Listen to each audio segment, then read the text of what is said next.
ಈಗ ಆರಂಭದಲ್ಲಿ ಮಾಡತಕ್ಕಂಥದ್ದು ಇದು ಆಧಾರ ಗಿರಿ. ಎಲ್ಲದಕ್ಕೂ ಸಮಸ್ತ ಗರ್ಭಗುಡಿ ದೇವರು ಎಲ್ಲ ನಮ್ಮ ಮುಂದೆ ಆಗಿರತಕ್ಕಂತಹ ಪ್ರತಿಯೊಂದಕ್ಕೂ ಕೂಡ ಆಧಾರಭೂತವಾಗಿರತಕ್ಕಂತಹ ಒಂದು ಆಧಾರ ಶಿಲೆ ಅಂದರೆ ಇದು ನಮಗೆ ಮಾಡಲಿಕ್ಕೆ ಸಿಕ್ಕಿದೆ ಅಂತ ಹೇಳಿದರೆ ಅದನ್ನು ನಾವು ಎಷ್ಟು ಕಲಿಸಿದರೂ ಯಾಕೆಂದರೆ ಹೇಳಿದರೆ ಯಾವುದಾದರೂ ಮಹಾಪೂಜೆ ರಾಜಪೂಜೆ ಎಂಥರೂ ಕೂಡ ನಾವು ಪ್ರತಿಷ್ಠಾನ ಮೇಲೆ ಮಾಡಿಸಬಹುದು.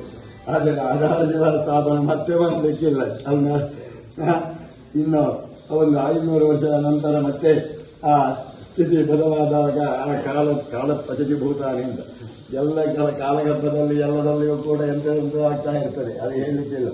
ಆದ್ದರಿಂದ ಈಗ ನಾವು ಹಾಕಿದಂತಹದ್ದು ಈಗ ಸಾವಿರಾರು ವರ್ಷ ತನಕ ಉಳಿಯತಕ್ಕಂತಹ, ಆದ್ದರಿಂದ ಕಪ್ಪಾಂತ ಆತ್ಮಭಾವನೆ ಅಂತಲೇ ನಮ್ಮದು ಸಂಕಲ್ಪ ಇರತಕ್ಕಂಥದ್ದು. ಕಲ್ಪಪರ್ಯಂತರವಾಗಿ ಉಳಿಬೇಕು. ಆ ರೀತಿಯಲ್ಲಿ ನಾವು ಈಗ ಆ ಶಿಲೆಯನ್ನು ಈಗ ಸ್ಥಾಪನೆ ಮಾಡಲಿಕ್ಕೆ ನಾವು ಉದ್ಯುಕ್ತರಾಗಿದ್ದೇವೆ. ಎಲ್ಲ ಮಹನೀಯರನ್ನು ಎಲ್ಲ ಭಕ್ತರನ್ನು ನಾವು ಕರೆಸಿದ್ದೇವೆ. ಅವರ ಸಮ್ಮುಖದಲ್ಲಿ ನಾವು ಆ ಶಿಲಾಸ್ಥಾಪನೆ ಮಾಡುವಂತಹ ಮುಹೂರ್ತ ಸುಮುಹೂರ್ತ ಆಗಬೇಕು.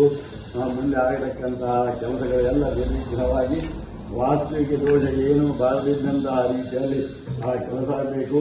ಮುಂದೆ ಆ ವೀರಭದ್ರ ಸ್ವಾಮಿಯ ಪ್ರತಿಷ್ಠಾಪನಾದಿಗಳಾಗಬೇಕು. ಈ ಕ್ಷೇತ್ರ ಎನ್ನುವಂತಹದ್ದು ಸರ್ವತೋಮುಖವಾಗಿ ದೊಡ್ಡ ಕ್ಷೇತ್ರವಾಗಿ ಎಲ್ಲ ಮುಖ್ಯವಾಗಿರತಕ್ಕಂತಹದ್ದು 4 ಮಾಗನೆಯ ವೃಂದ.